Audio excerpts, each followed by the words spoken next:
अस्सलाम वालेकुम everyone, welcome to my channel the pure love stories. तो कैसे हैं आप सब? होप आप सभी अच्छे होंगे। मैं भी बढ़िया हूँ, कह सकते हैं अभी तक।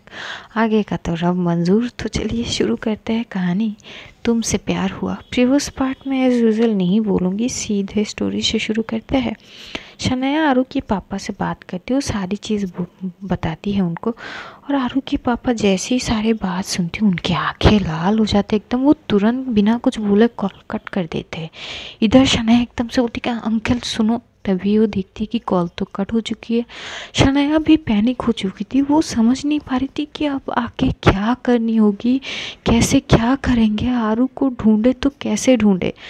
वो ईशा की तरफ देखती, ईशा बेहोश थी। संजना और पेना उसको संभाल रही थी। तो संजना जो है वो ईशा के फेस पे थोड़ी थोड़ी जो है वो पानी थ्रो करती है। थोड़ी देर बाद जैसे ही ईशा को होश आती वो एकदम से चिल्लाती है और बोलती कि आरू आरू कहाँ, मुझे उसके पास जानी है, मुझे आरू के पास जानी है। वो ठीक तो होगी ना। मैं बस एक बार देखना चाहती हूँ उसको। वो ठीक होगी ना। मैं जैसे ही उसको देखूंगी ना मेरे अंदर शांत हो जाएगी। मेरे अंदर जो घबराहट सी हो रही है ना वो शांत हो जाएगी। प्लीज़ संजना। तभी संजना एकदम से उसे हक करती है। और संजना की भी आंखों से आंसू आ रहे थे क्योंकि ईशा उसकी हालत बहुत ख़राब हो चुकी थी।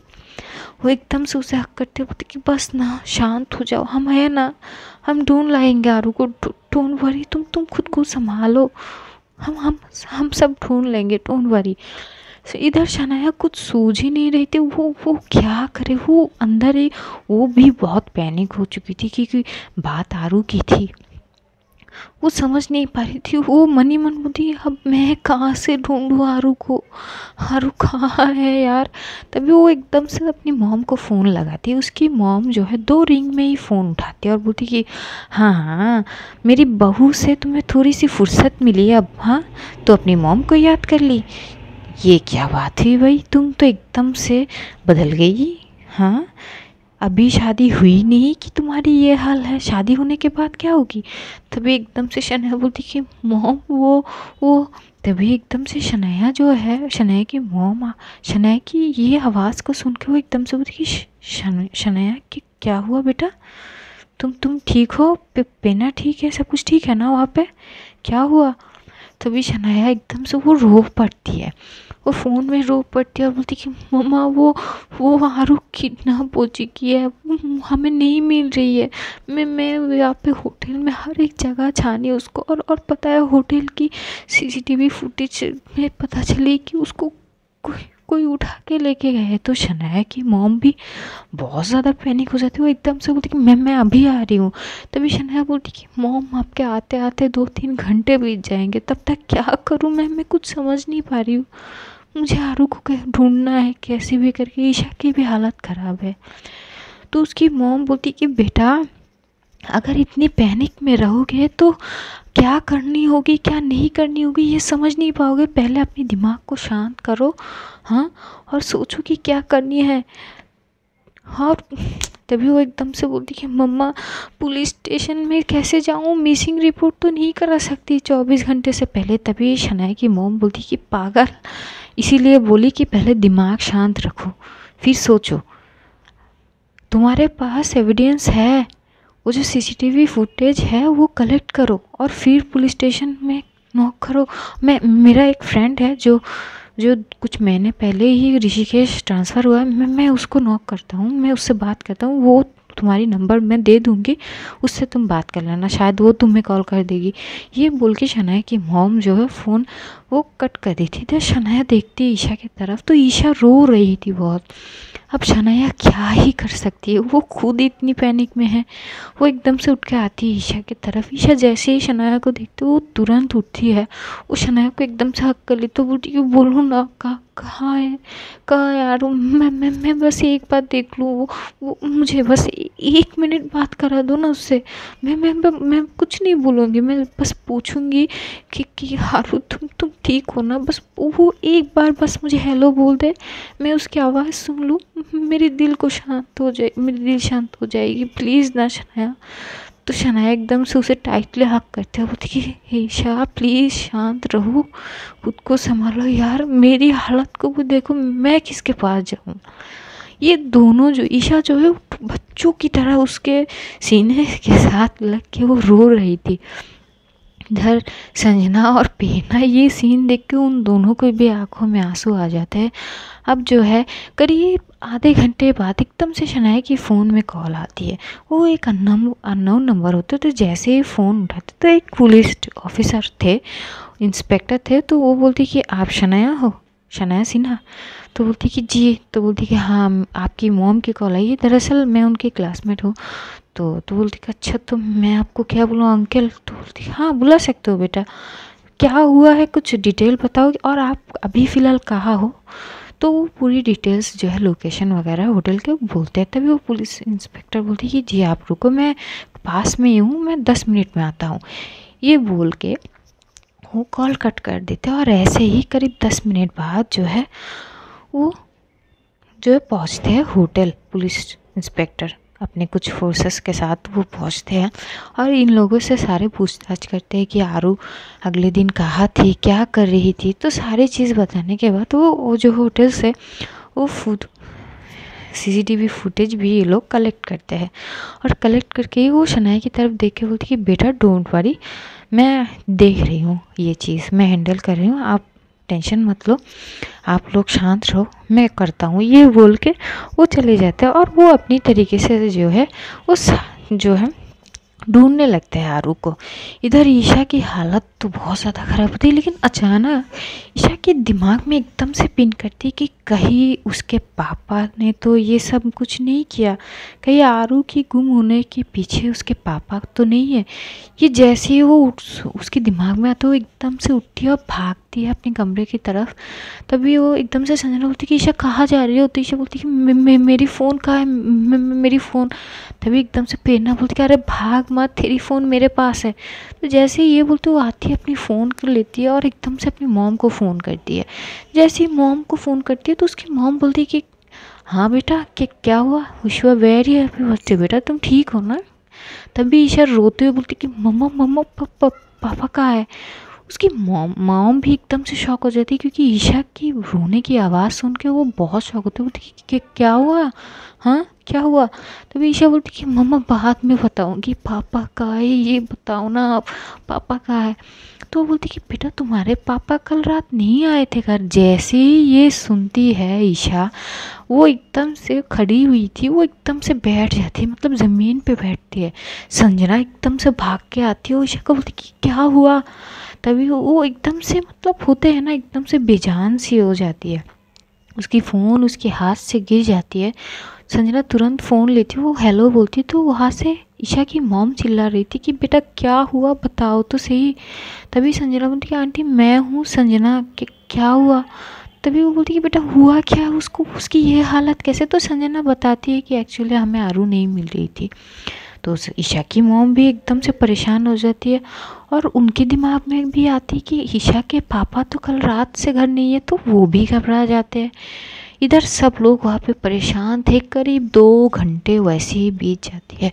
इधर ईशा जो है वो बहुत ज़्यादा, उसकी हालत और ज़्यादा ख़राब हो जाती है वो ये सुनने के बाद। तो भी एकदम से संजना बोलती कि ईशा क्या हुआ, क्या सोच रही हो? तो भी ईशा बोलती कि पापा ने कुछ किया होगा, पापा ने कुछ किया होगा। तभी एकदम से वहाँ पे उसी होटल में आरू की पापा की एंट्री होते। जैसे एंट्री होते सब शॉक हो जाते कि इतनी जल्दी ये कैसे आ गए। तभी आरू के पापा वो देखती है शनाया की तरफ। शनाया बैठी हुई थी अपनी फ़ोन को पकड़ी हुई, तो एकदम से बोलती कि ईशा कहाँ है? तो ईशा को साइड में देखती कि ईशा तो बैठी हुई थी, तो वो आते ईशा के सामने। तो ईशा जैसे ही आरू की पापा को देखती है वो एकदम से खड़ी होकर उनको हक कर लेते, और हक करके वो बच्चों की तरह रो रही थी। ईशा के आरू के पापा जो है वो ईशा के सर पे हाथ सहलाते और बोलते कि बेटा रो मत, मैं आ गया हूँ ना, मेरी बेटी को कुछ नहीं हो सकती, मुझ पे यकीन रखो, तुम्हारे पापा का है ये बताओ। तभी ईशा एकदम से बोलती कि मैंने घर पे कॉल किया है, पापा कल से नहीं है घर पे, पापा नहीं है। मुझे नहीं पता, अगर अगर ये चीज़ पापा ने किया है तो बहुत गलत होगी। तभी आरू की पापा ईशा को हक करके बोलते कि बेटा डोंट वरी, मैं देखता हूँ। वो जो है एकदम से वहाँ से शनाया की तरफ देख के बोलती कि तुम सब रिलैक्स रहो, मैं आ गया हूँ, मैं देखता हूँ, तुम सब ज़्यादा परेशान मत रहो, थोड़ा बहुत देखो, खुद के हालात देखो क्या हालत हुए हैं, तुम लोग खाना वगैरह खाओ, मैं देखता हूँ। और शनाया यहाँ पे पुलिस स्टेशन, तो शनाया एकदम से बोलती कि पुलिस स्टेशन में ऑलरेडी इन्फॉर्म कर दिया गया है, मम्मी की एक दोस्त आए थे, वो सारी इन्फॉर्मेशन लेके गए हैं।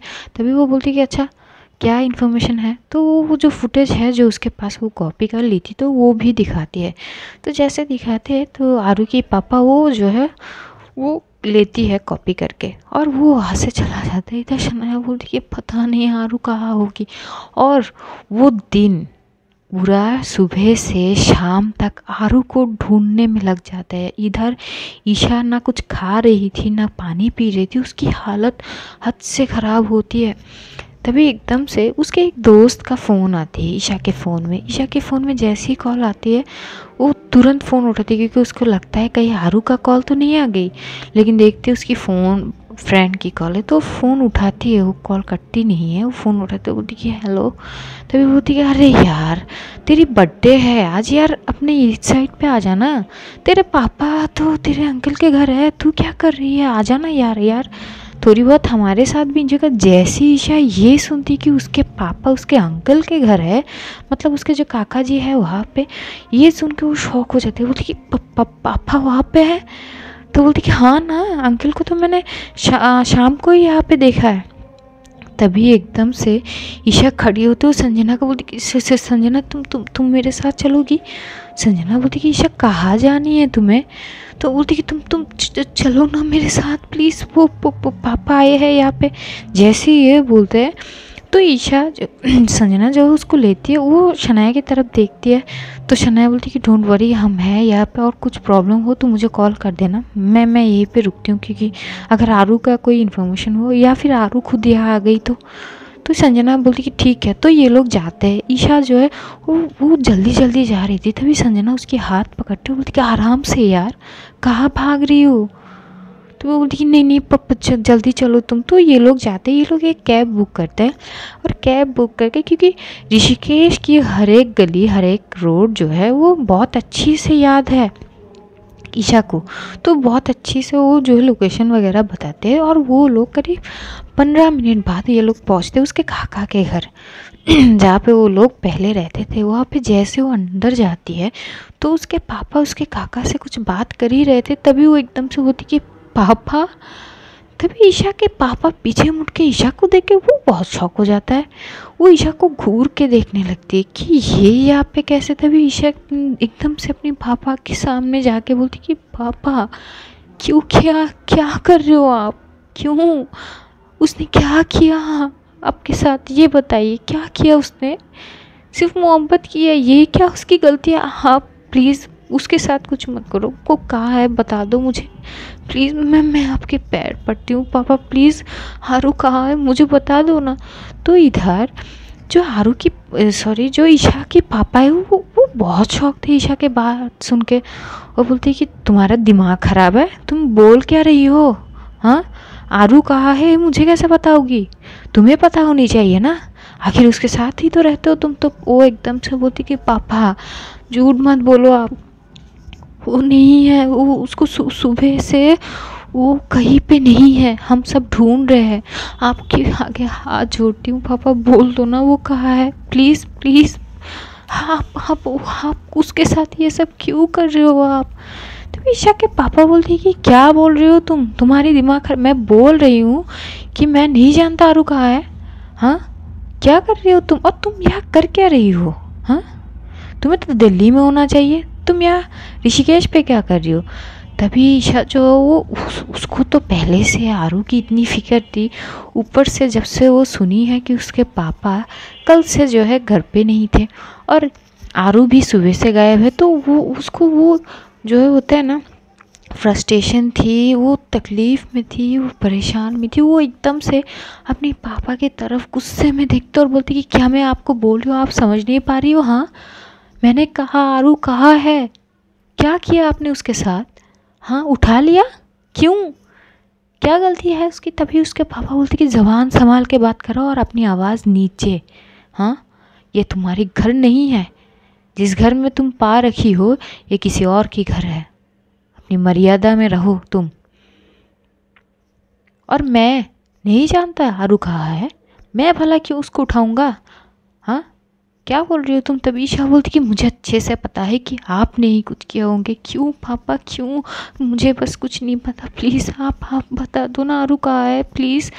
तभी वो बोलती कि अरे क्या पागल हो गए क्या, मैं बोल रहा हूँ कि मुझे नहीं पता। और तभी वहाँ पे आरू के पापा की भी एंट्री होती है और एकदम से वो एंट्री करके बोलती कि अच्छा, तो अगर नहीं पता तो बता दो ना पता करके कि कहा क्या किया तुमने मेरे बेटी के साथ। जैसे ही ईशा के पापा आरू के पापा को देखते वो तो बहुत ज़्यादा शॉक हो जाते। पहले वो ईशा को देख के शॉक होती है, अब वो आरू के डैड को देख के शॉक होता है। वो एकदम से बोलती कि मिस्टर राठौड़ आप यहाँ। तभी जो है आरू के पापा उनके सामने आते हैं और सामने आके बोलते कि मिस्टर मनोज त्रिवेदी, मैं आपको एक वार्निंग दिया था कि मेरी बेटी से दूर रहो। जब भी आप मेरी बेटी का सामना करोगे आपके सामने मैं खड़ा हूँगा। क्या आपको वो चीज़ याद नहीं? आखिर क्या किया आपने मेरे बेटी के साथ? हाँ, तभी एकदम से ईशा के पापा बोलते कि मैंने कुछ नहीं किया आपके बेटे के साथ। क्या बोल रहे हो? पहले मेरी बेटी मुझ पर आरोप लगा रही थी और अब आप चले आए। क्या सबके दिमाग खराब है? तभी एकदम से आरू के पापा ईशा के पापा का कॉलर पकड़ लेते और बोलते कि मेरी गुस्से का लेवल की इंतहा मत लो मिस्टर त्रिवेदी। मैं अपने में आ गया ना तो ये दुनिया जला दूंगा मैं। मेरी बेटी कहाँ है बस इतना बताओ। तभी ईशा के पापा बोलते कि मिस्टर राठौड़ आप क्या बोल रहे हो? मुझे नहीं पता आपके बेटी के बारे में, आप कॉलर छोड़ो। तभी एकदम से संजना देखती कि माहौल बहुत ख़राब हो रही है तो एकदम से बोलती है अंकल कॉलर छोड़ दीजिए, यहाँ पे इतने सारे लोग हैं, अंकल प्लीज़ कॉलर छोड़ दीजिए। तो आरू के पापा भी एकदम से कॉलर छोड़ते हुए बोलती कि मैंने कहा मेरी बेटी कहाँ है बताओ, क्योंकि इससे पहले भी आपने ये करने की कोशिश की है तो लाजमी है इस बार भी। तभी ईशा के पापा बोलते हैं मैंने कुछ नहीं किया। तभी ईशा एकदम से अपने पापा के सामने आते अपनी हाथ जोड़ती है और बोलती है पापा प्लीज़ ऐसा मत करो ना, प्लीज़ बता दो ना आरू कहाँ है, प्लीज़। मैं क्यों कर रहे हो आप ऐसा? क्या आपको दिखाई नहीं दे रही मैं बहुत प्यार करती हूँ उससे, प्लीज़ ऐसा मत करो, जीते जी मर जाऊँगी। क्या लगती है आपको कि मैं उसके बिना जी पाऊँगी? नहीं ना पापा, आप क्या कर रहे हो? कहाँ है बता दो ना। ईशा के पापा बोलते कि पागल हो गए हो, मैं यहाँ पे कुछ काम से आया था। मैं आरू कहा, मुझे तो ये तक पता नहीं था कि तुम लोग यहाँ पे हो। ईशा क्या तुम्हें अपने बाप पे भरोसा नहीं है? तभी ईशा एकदम से बोलती कि कैसे करूँ यकीन आप में, आपने पहले भी ये हरकतें की है पापा, कैसे करूँ यकीन बताइए आप। तो ईशा के पापा बोलते कि भले ही मैं पहले कर चुका हूँ पर मैंने अब कुछ नहीं किया, मुझे वाकई में नहीं पता आरू कहाँ है। तभी वो जो है एकदम से ईशा के सामने जाते हो, ईशा के सर पे हाथ रखते हो, बोलते कि तुम्हारे सर पे हाथ रख के बोलता हूँ कि मुझे नहीं पता कि आरू कहाँ है। और मैं जितना भी गिरा हुआ इंसान हूँ कम से कम अपनी बेटी की सर में हाथ रख के ये झूठ तो नहीं बोलूँगा यार, नहीं पता मुझे कहा है। और मिस्टर राठौड़ प्लीज़ आप मेरी यकीन मानिए, मैं अपनी बेटी के सर पे हाथ रख के बोल रही हूँ, मुझे नहीं पता आपकी बेटी कहाँ है, मैंने कुछ नहीं किया। मुझे यहाँ तक ये नहीं पता था कि ये लोग यहाँ पे आए हुए हैं, मैं तो कुछ काम से, आप चाहो तो मेरे कजिन भाई से पूछ लो। तो उसके जो काका साहब होते हैं जो ईशा के, वो भी बोलते कि हाँ हमें तो यहाँ पे कुछ प्रॉपर्टी इशू हो रहे थे इसलिए इसको बुलाए थे। ईशा तो सुन हो जाती है, अब वो क्या करेगी? उसको लगी थी कि शायद उसके पापा ने ईशा को, आरू को किडनैप किया, अब वो भी एकदम से चले जाती है। ईशा एकदम से बेसुध होकर वहीं पे गिर जाती है।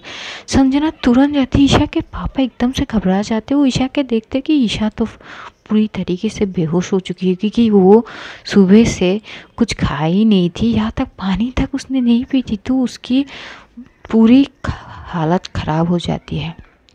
जैसे तैसे ईशा के पापा ईशा को अपनी गोद में लेते हैं।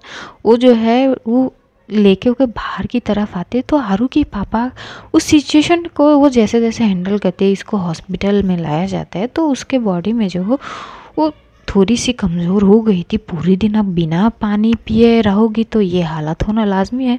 उसे हॉस्पिटल में एडमिट किया जाता है। संजना उसके पास ही रुक जाते हैं। इधर आरू की पापा बहुत परेशान होते हैं और इधर ईशा के पापा वो बस अपनी बेटी को एकटक देख रहे थे। तभी संजना जो है वो बोलती कि अंकल पक्का ना कि आप ईशा के मतलब आरू को नहीं। तभी एकदम से ईशा के पापा गुस्से में आ जाते हैं और बोलते कि तुम सब मुझ पे आरोप क्यों लगा रही हो, जब मैं एक बार बोल दिया कि मैं नहीं जानता आरू कहाँ है। मेरी बेटी तक मेरा यकीन नहीं कर रही है क्या। तभी एकदम से संजना बोलती कि अंकल कहीं ना कहीं इसके जिम्मेदार आप ही तो हो ना, क्योंकि इससे पहले भी आपने जो हरकतें की है उसके कारण आप पे कैसे यकीन कर। और आप आई एम सॉरी टू से बट अंकल कुछ चीज़ों में ना मुझे ना, एक तो आप उम्र में मुझसे बड़ी हो, आप मेरे बाप की उम्र में हो तो मैं आपको कुछ ख़राब नहीं बोल सकती वरना ईशा मुझ पे चढ़ेगी। आई एम सॉरी टू से बट अंकल अपनी बेटी की खुशी के अलावा और आपको क्या चाहिए। ज़रा हालत तो देखे। आपको सिर्फ एक दिन बस सुबह से वो उसको नहीं देखी है, ना ही उससे बात की है, तब से ना ये कुछ खा रही है, एक पानी की बूंद तक नहीं पी इसने। और आप पता नहीं आपके दिमाग में क्या चल रही है। ये बोल के वो जो है वो अंदर जाती है और ईशा के साइड में ईशा को सलाइन चढ़ी थी, ट्रिप वगैरह लगाई गई थी तो वो सेंसलेस थी और संजना उसके पास जो है बैठी थी। इधर वहाँ पे आरू की पापा जो है हर एक चीज़ को बहुत अच्छे से अपनी बेटी को ढूंढने के लिए बहुत ज़्यादा वो कोशिशें कर रही थी, लेकिन आरू जो है वो कहीं मिल ही नहीं रही थी। इधर एक रात बीत जाती है, आरू को कहीं ढूंढ कर नहीं निकाल पाते हैं कोई भी। सब लोग बहुत परेशान थे, शनाया की हालत भी बहुत ख़राब थे। हाँ, आरू के दादी को ये सब पता नहीं थी क्योंकि उनको किसी ने कुछ नहीं बताई थी। सब लोग बहुत परेशान थे। ईशा जो है करीब आधे रात में जब उसको होश आई थी, जब वो आरू के बारे में पूछती है जो संजना कोई जवाब नहीं दे पाती, तो वो हाइपर टेंशन में हो जाती है, उसकी हालत और ख़राब हो जाती है। तो डॉक्टर ने उसको नींद की एक इंजेक्शन देकर उसको जो है वो सुला देती है। वो रात बहुत मुश्किल से बीत जाती है। अगले दिन ईशा को अर्ली मॉर्निंग जो है वो जैसे ही होश में आती है वो एकदम से उठ के बैठती है। संजना घबरा जाती है और बोलती है कि क्या हुआ। तभी जो है ईशा बोलती कि आरू कहाँ है, मुझे पता नहीं, मैं अब इंतज़ार नहीं कर सकती, मुझे उससे मिलनी है। तभी वो बोलती है अरे हम सब ढूंढ रहे हैं, कहीं कोई पता नहीं चली आरू की, सब लोग ढूंढ रहे हैं, यहाँ तक कि अब तो तुम्हारे पापा भी ढूंढने लगे हैं उसको। वो रात से आरू को ढूंढ रहे हैं, आरू की पापा तो कल से ढूंढ रहे हैं, शनाया सब लोग ढूंढ रहे हैं यार। शनाया की मॉम भी आ चुकी है यहाँ पे। तुम मैं क्या बोलूँ, तुम शांत रहो यार, तुम्हारी तबीयत ठीक नहीं है। अगर आरू तुम्हें इस हालत में देखेगी ना तो सबकी वाट लगा देगी यार। तुम प्लीज़ खुद को संभालो, हम सब है ना, ढूंढ लेंगे। तभी ईशा बोलती कि कैसे ढूंढोगे, हाँ कल से वो गायब है, मैं कल से उसकी चेहरा तक नहीं देख पाई, मैं उसकी आवाज़ तक नहीं सुन पाई। क्या ढूंढोगे तुम लोग, सारे तो लगे हुए हो, कोई खबर मिली क्या, नहीं मिली ना। तभी संजना चुप हो जाती है। अब वो क्या ही बोलेगी, अब बोले भी तो क्या बोले, एक रात बीत चुकी है, कम तो नहीं है ना। सब लोग बहुत, इधर शनाया की भी हालत बहुत ख़राब थी। शनाया को जो पेन्ना है वो शनाया को संभालती है। और इधर हॉस्पिटल में करीब 8 बजे जो शनाया की मॉम है वो आती है, शनाया आती है, पेन्ना आती है ईशा को देखने के लिए। तो शनाया की मॉम जैसे ही ईशा को देखती है वो बहुत ज़्यादा इमोशनल हो जाती है और ईशा भी। तो दोनों जो है एक दूसरे को हक किए होते। तो एकदम से शनाया की मॉम ईशा के सर पे सहलाती है, बोलती कि बेटा रो मत, तुम इतनी ब्रेव हो, वो ठीक है, हम ढूंढ लेंगे उसको। तभी वो बोलती कि नहीं ना आंटी प्लीज़ आप मेरी सिचुएशन को समझो, मैं ना कल से उसकी आवाज़ तक नहीं सुनी, मुझे बस एक बार उससे बात करनी, वो बस एक बार हेलो बोल देना, मैं शांत हो जाऊंगी प्लीज़। तभी शनाया की माँ उसकी आंखों से आंसू को पोंछती है, बोलती कि बेटा नहीं पता वो कहाँ है, हम सब कोशिश कर रहे हैं, पुलिस वाले सारे लगे हुए हैं आरवी सिंह राठौड़ को ढूंढने के लिए, कुछ नहीं हो रही है, कुछ नहीं, कोई खबर नहीं हो रही है।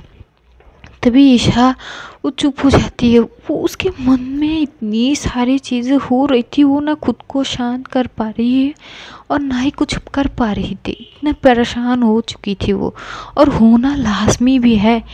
एकदम से एक इंसान गायब हो जाते हैं, एक दिन बीत जाते हैं और कहीं से कोई भी खबर नहीं आती है। तो ये परेशानी, ये सारे चीज़ें होना लाजमी भी है। और सुबह की तब तक जो है ईशा की मॉम भी आ चुके थे। तो ईशा की मॉम जैसे ही ईशा के बारे में पता चलती है, वो सीधा हॉस्पिटल में आते हैं और अपनी बेटी को उस हालत में देख के उनकी भी हालत ख़राब हो जाती है। तो शनाया की मॉम अब क्या करेगी, वो सारी चीज़ों को हैंडल करने की कोशिश करते हैं। और तभी जो है एकदम से ईशा जो है वो शनाया की तरफ देखती है। शनाया ने भी बहुत रोई है, वो समझ पा रही थी, लेकिन वहाँ पे सिचुएशन ये थी कि सबकी हालत ख़राब थी। अब किसको छोड़ के किसको संभालेगी, ये सी सिचुएशन हो जाती है। और वहाँ पे अब ईशा के पापा भी आरू को ढूंढने लगते हैं। वो जो है आरू के पापा की मदद करते हैं, वहाँ पे उनके जो भी पहचान वगैरह होते हैं हर एक जगह पे वो जाते हैं, आरू को ढूंढने की कोशिश हर तरीके से कर रहे थे पूरी रात। लेकिन कभी कोई खबर नहीं मिलती। ऐसे ही करीब सुबह की 10 बज जाती है, लेकिन अभी तक आरू की कोई खबर नहीं मिली किसी को। उधर समीर, अवनीत, ये दोनों भी बहुत ज़्यादा परेशान होते हैं, लेकिन कौन क्या करेंगे, कोई कुछ नहीं कर सकता ना। अभी शनाया की फ़ोन में एकदम से एक कॉल आती है, उसके ऑफिस वाले की कॉल आती है। वो जैसे क्योंकि वो कॉल थोड़ी बहुत बात करती है, वो फ़ोन में साइड में रखती है, तो वो जो आरू की फुटेज उसके फ़ोन में थी ना, वो एकदम से जो है वो ओपन होती है। वो जैसे ओपन होती है, वो फुटेज जो है वो देखने लगती है। तभी ईशा की भी नज़र जाती है, वो बोलती है कि ये क्या है। तभी शनाया बोलती है ये वो होटल की CCTV फुटेज है जहाँ पे लास्ट आरू जब बाहर हुई थी, तो वो इसका सीन है। तो ईशा बोलती कि क्या मैं देख सकती हूँ। तभी शनाया बोलती है अरे यार, तुम अब देखोगी फिर से रोने लगोगी, फिर से पैनिक करने लगोगी। अब तुम्हें संभालने के लिए यार हमारी हाल उतनी बेहाल है कि हम भी तुम्हें संभाल नहीं सकेंगे, क्योंकि हमारी हालत भी उतनी ही ख़राब है। तो ईशा बोलती है मुझे देखने तो दो। तो फ़ोन दे देती है। तो ईशा ना वो जो है फुटेज को देखती है, वो एक बार नहीं करीब रिपीट टू रिपीट 10 बार वो फुटेज देख रही थी। तभी शनाया बोलती है ईशा प्लीज़ यार खुद को संभालो, रो मत। क्योंकि ईशा जैसे जैसे फुटेज देख रही थी उसकी आंखों में से आंसू आ रहे थे। शनाया बोलती कि यार छोड़ो ना, मत देखो इतनी बार। तभी ना एकदम से ईशा बोलती कि ये ज़रा तुम ये मेरे साथ पुलिस स्टेशन चलो। तो वो एकदम से बोलती कि क्यों। तो बोलती कि नहीं चलो ना। तभी वो शनाया की मॉम एकदम से ईशा की तरफ देख के बोलती कि बेटा हुआ क्या है। हाँ, तो एकदम से ईशा जो है शनाया को बोलती कि ये स्लो मोशन में कर सकती हो क्या, ये वीडियो जो ओपन हो रहे हैं, मतलब फुटेज। तभी शनाया बोलती क्यों पर। तो बोलती तुम करो ना।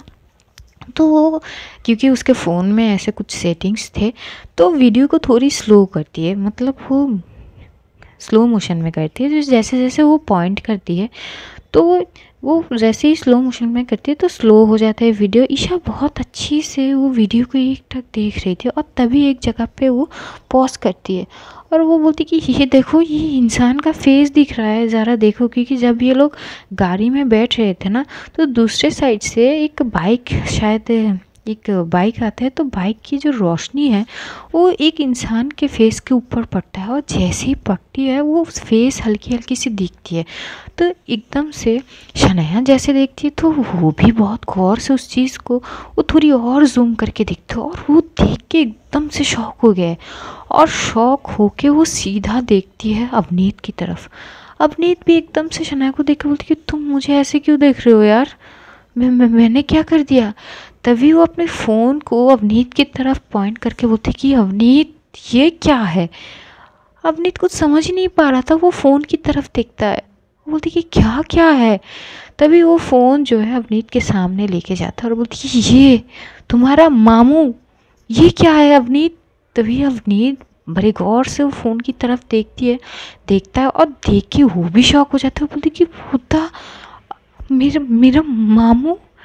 तभी शनाया बोलती कि एकदम से वो अवनीत का कॉलर पकड़ लेती है और बोलती कि तेरी बोल आरू कहा है। तभी अवनीत बोलती कि मुझे कुछ नहीं पता यार, मुझे नहीं पता मेरा मामू यहाँ पे क्या कर रहा है। तभी वो बोलती कि अच्छा तुझे नहीं पता, ये अच्छे से देखा ना तो इस इंसान को पहचानता है ना, ये बोल। तभी वो बोलती कि हाँ यार मेरा मामू है, पर मुझे नहीं पता कि ये यहाँ पे क्या कर रहा है। आई स्वेयर मुझे नहीं पता, ये नहीं यार, यकीन मान मुझे नहीं पता, ये तो चंडीगढ़ में रहते हैं यार। तभी बोलती कि अवनीत मेरी ना गुस्से का पेशेंट मतलब इंतहा, मतलब मैं मार दूंगा तुझे। तभी शनाया की मॉम एकदम से शनाया की शोल्डर पे हाथ रखती है और बोलती कि बेटा हुआ क्या है, क्या हुआ। तभी एकदम से वो फ़ोन जो है शनाया की मॉम की तरफ दिखाती है और बोलती कि मॉम, ये वो जूम करती है, बोलती कि मॉम देखो ये इंसान इसकी मामू है, मैंने इनसे कई बार मिला है, इसके घर में आया है। मैं और आरू जब इसके घर गए थे कई बार, और कई बार एक बार तो हमारे घर में भी आ चुके थे पार्टी में, आप भूल गए हो क्या। अरे इसके मामू है, अच्छे से दिखा दे रहे थे। तभी मैं सोचूं कि आरू किससे मिले। वो एकदम फॉर्मल नॉर्मल ड्रेस में गई थी, जैसे कि वो किसी से मिलना चाहती हो। यार तू अवनीत फ़ोन कर अपनी मामू को। तो अवनीत तुरंत फ़ोन निकालता है और एकदम से कॉल करता है, और कॉल करके वो करीब 4-5 बार कॉल करता है। कॉल करके वो एकदम से फ़ोन जो है वो, क्योंकि शनाया ने बोल दी थी कि फ़ोन लाउड स्पीकर पे डाल, तो लाउड स्पीकर पे डाल देता है। और इधर से उसका मामू जैसे ही फ़ोन उठाता है और बोलते कि क्या बेटा खबर मिल गया तुम्हें। तभी अवनीत बोलती कि मामू वो आप कहाँ हो। तभी उसके मामू जो है वो बोलता है कि मैं चंडीगढ़। क्यों। तभी अवनीत बोलता है कि मामू हार्वी कहाँ है। जैसे ये बोलते हैं तो उसका मामू ना एकदम से हंसता है, बोलते कि अच्छा बेटा पता चल गया ना भांजा, एक काम करो चंडीगढ़ आ जाओ, बताते हैं। जैसे ये बोलते उसके मामू एकदम से फ़ोन कट कर देते। इधर अवनीत जो समीर है, शनाया है, वो घूर के अवनीत को देखने लगती है। ईशा को इतना गुस्सा आता है, वो उठती है, वो उठ के जो है एकदम से उसके कॉलर पकड़ लेते और बोलो कि बताओ तुम क्या किया आरू के साथ, हाँ, और ये तुम्हारे मामू का चक्कर क्या है। अवनीत उसके हाथ से अपने कॉलर छुड़ाते और बोलते कि ईशा आई स्वेयर मुझे कुछ नहीं पता यार क्या करूँ, मम्मी कसम बोल रही हूँ यार, मुझे कुछ नहीं पता। मामू चंडीगढ़ से यहाँ पे क्यों आया है और यारू का क्या चक्कर है, मुझे कुछ नहीं पता। तभी एकदम से शनाया बोलती कि अब पता चल गया ना कि चंडीगढ़ है, तो चलो चंडीगढ़ और लेके चलो सबको। तो एकदम से ये बोलती है, जो शनाया की मॉम है वो कॉल कर दी थी आरू की पापा को इन्फॉर्म कर देते। तो ये लोग कुछ ही करीब आधे घंटे बाद सब लोग हॉस्पिटल में पहुंचते और वहाँ से ये लोग निकलते हैं चंडीगढ़ के लिए। और ईशा की हालत वो पूरी रास्ते जो कई बार वो वॉमिट कर चुकी थी, क्योंकि उसकी हालत वाकई में बहुत ख़राब थी। पूरी रात वो हॉस्पिटल में एडमिट हो गए। सुबह सुबह वो लॉन्ग जर्नी करना उसके सेहत के लिए अच्छी तो नहीं थी, लेकिन वो किसी की बात सुनती नहीं है। शनाया की मॉम ने भी कई बार उसको मना की थी, लेकिन वो सुनती कहा है। ये लोग जो है वो रवाना होते हैं चंडीगढ़ के लिए। चंडीगढ़ तक पहुंचने के लिए करीब 4 घंटे तो लग ही जाते हैं बड़े आराम से। 4 घंटे बाद ये लोग चंडीगढ़ पहुंचते और एक बड़े से हवेली के सामने जाके पहुंचते।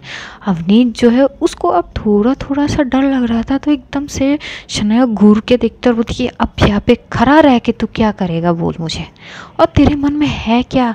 अवनीत तू सच बोल रहा है ना कि तुझे आरू के बारे में कुछ नहीं पता। तो वो बोलती कि यार तेरी कसम यार, झूठ क्यों बोलूँगा, मैं नहीं पता कि मामू क्यों आया है, आरू को क्यों लेके गए, आई स्वेयर मुझे नहीं पता। तो शनाया की मॉम बोलती कि चलो अंदर। तो ये लोग साढ़े अंदर जाते। अंदर जैसे ही जाते तो देखते, मतलब वहाँ का माहौल ऐसा था कि मानो वहाँ पर सब इंतज़ार ही कर रहे थे। तो सब लोग इंतज़ार वहाँ पे वो बैठे हुए थे। एकदम से अवनीत जैसे ही जाता है तो उसका मामू वो एकदम से खड़ा हो जाता है और खड़ा होकर बोलती कि हाँ हाँ बंजे आजा आजा, तुझसे बात करना है, आजा। तो एकदम से जाता है, वो पैर छूता है, बोलती कि मामू आप ऋषिकेश गए थे।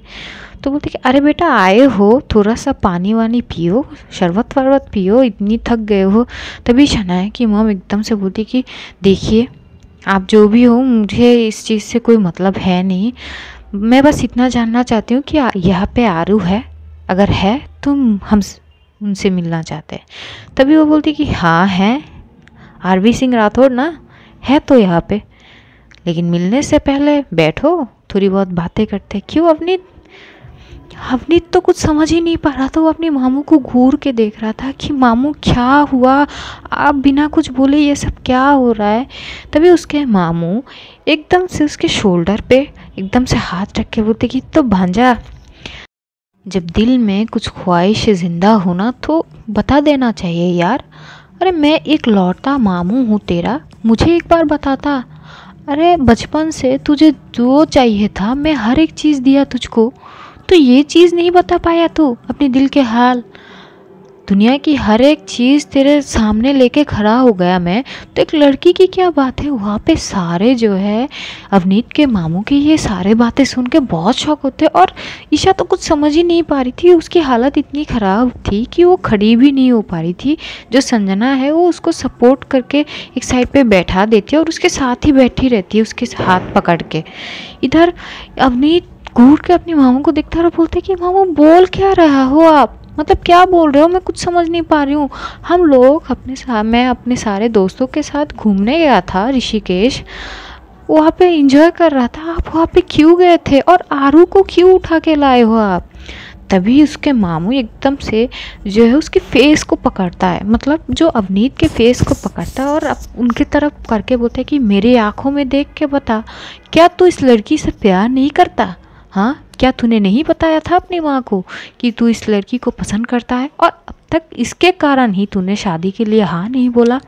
कितने सारे लड़कियाँ देखा है तेरे लिए। जैसे ही ये वर्ड सुनते हैं, ये बात को सुनते हैं वहाँ के सारे लोग, ईशा तो उसकी तो एकदम से होश ही उड़ जाती है।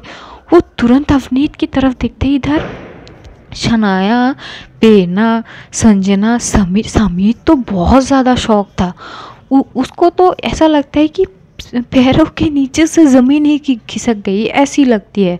सिचुएशन ऐसे हो जाता है, सब के सब बहुत शौक हो जाते हैं ये बात सुन के। समीर जो है वो आता है एकदम से अवनीत के साइड पे, वो अवनीत को एकदम से सामने से देखता है और बोलते कि अवनीत ये क्या है यार, कि क्या बोल रहा है तेरा मामू। तभी उसके जो मामू है अवनीत का, वो बोलते कि क्या बोल रहा हूँ, सही तो बोल रहा हूँ क्या अवनीत बोल, क्या तूने नहीं बताया अपनी माँ को कि तू आरू को पसंद करता है। हाँ बहुत पहले बताया था, लेकिन सच तो है ना। हाँ यही वो कारण है ना, इसी लड़की के कारण तूने अब तक शादी नहीं किया। हाँ कितने लड़कियों को तूने रिजेक्ट किया, एक से बढ़कर एक चुन के लाया मैं तेरे लिए। हाँ लड़कियों की लाइन लगा दी, पर तू रिजेक्ट पे रिजेक्ट करता गया। मैं तो समझ ही नहीं पा रहा था कि आखिर मांझला क्या है। फिर मैं तेरे मॉम से बात करा तो पता चला कि मांझला तो कोई और है, जो आरवी सिंह राठौड़ है। क्यों प्यार नहीं करता था उससे या नहीं करता है। जैसे ये बोलते हैं अवनीत तुरंत अपनी सर को झुका लेता है। ये देख के शनाया तो बहुत शौक हो जाती है, वो एकदम खड़ी होती है और वो जाती है अवनीत के सामने और वो बोलती है कि अवनीत यार देख, मेरे बर्दाश्त की भी एक हद होती है यार, मैं ना और ज़्यादा ले नहीं पा रही हूँ, या तो मैं बेहोश हो जाऊँगी या फिर कुछ ना कुछ कर जाऊँगी। यार क्या बोल रहे तेरे मामू, और बता कि कुछ बता तो तू। अवनीत एकदम शांत हो जाते, वो अपने सर झुकाए खड़ा हुआ था।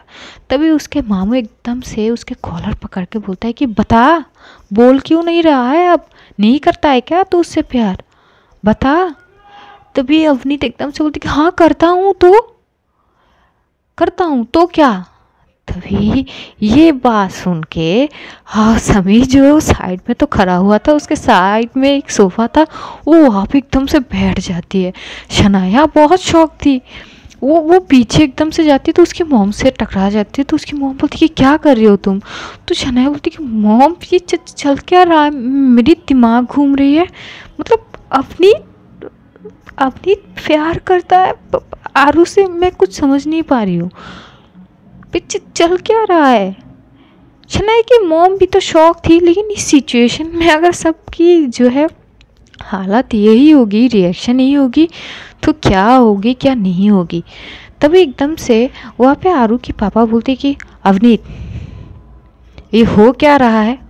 हाँ, और आपका नाम मुझे पता नहीं है, आपने मेरी बेटी की किडनैप कैसे की? आपको पता है मैं कौन हूँ? तभी एकदम से अवनीत के मामू बोलती कि देखिए मिस्टर राठौड़, मुझे अच्छे से पता है कि आप कौन हो, मैं आपका बहुत अच्छा रिस्पेक्ट करता हूँ, वो बात अलग है, लेकिन मुझे इसके मुंह से सच सुनना था और मेरे पास कोई रास्ता नहीं था आपकी बेटी को उठा लाने के सिवाय। आई एम सॉरी, अब मुझे माफ़ करिएगा कि मैंने गलत राह चुना है, गलत तरीके से वो चीज़ किया है, पर इसके मुंह से सच निकलना था। आपको पता है हम सब, हमारे सिर्फ एक ही भांजा है, हम सब इसके लिए इतना परेशान थे, और मैं तो कब से इसके साथ बात करना चाहता था, ये कभी मेरा फ़ोन उठाता ही नहीं है। कम से कम 100 लड़कियाँ रिजेक्ट कर चुके हैं ये। और इसके नानो तो आखिरी टाइम बिता रहे थे, उनका एक ख्वाहिश है कि वो अपने पोते को शादीशुदा होते हुए देख सकते। कितनी बार मैंने इसको कॉल किया, इसकी मॉम को, और आखिर में मेरे पास और कोई रास्ता थी नहीं। देखिए मुझे आपको पता नहीं इस रिश्ते से कोई वो है कि नहीं, पर मैं अपनी भांजे के साथ आपकी बेटी की शादी कराना चाहता हूँ। जैसे ये बोलते अपनी बोलती कि मामू पागल हो गए हो क्या? हाँ, क्या करने की कोशिश कर रहे हो? तभी एकदम से वहाँ पे जो है शनाया जाती है अपनी के सामने और खींच के उसके गाल में एक रख के लगाती है और बोलती कि क्या मजाक चल रहा है क्या? हाँ, क्या चल रहा है? तू आरू से कब से प्यार करता है यार? हाँ, ये चल क्या रहा है? कब से करता है? बता, सच बता, कब से करता है? तभी एकदम सबने बोलती कि यार तब से करता हूँ जब से कॉलेज में उससे मुलाकात हुई थी, तब से करता हूँ। तो इसमें क्या? वही शनाया बोलती कि क्या बोल रहा है अवनीत? तो अवनीत बोलते है सच बोल रहा हूँ, करता हूँ मैं आरवी सिंह राठौड़ से प्यार। ईशा तो मानो उसकी शरीर से खून जो है वो सूंघ चुकी थी, वो कुछ सोच नहीं पाई थी, उसके हाथ पैर एकदम से कांपने लगते हैं। संजना जैसे ही देखती है तो शनाया की मॉम को इशारा करती कि ईशा की हालत ख़राब हो रही है, तो वो एकदम से ईशा के पास जाती है, उसे एकदम से हक करती है, बोलती कि शांत शांत शांत रहो, हम संभाल रहे हैं। ईशा जो है उसकी हाथ पैर काँप रही थी, बोलती ये बोल क्या रहे हैं? हारू का है, मुझे सिर्फ हारू को देखनी है, मुझे उससे बात करनी है। ऐसे ही वहाँ पे सिचुएशन हो जाती है। तो आज के लिए यही तक रखते हैं, जानेंगे अगले एपिसोड में क्या होती है। तब तक अपना ध्यान रखिए, अपनों का ध्यान रखिए और ढेर सारा प्यार बांटिए। और wish you a very happy new year everyone. तो चलिए आज इतना ही। I love you all guys, see you soon, tata bye bye, खुदा हाफिज़।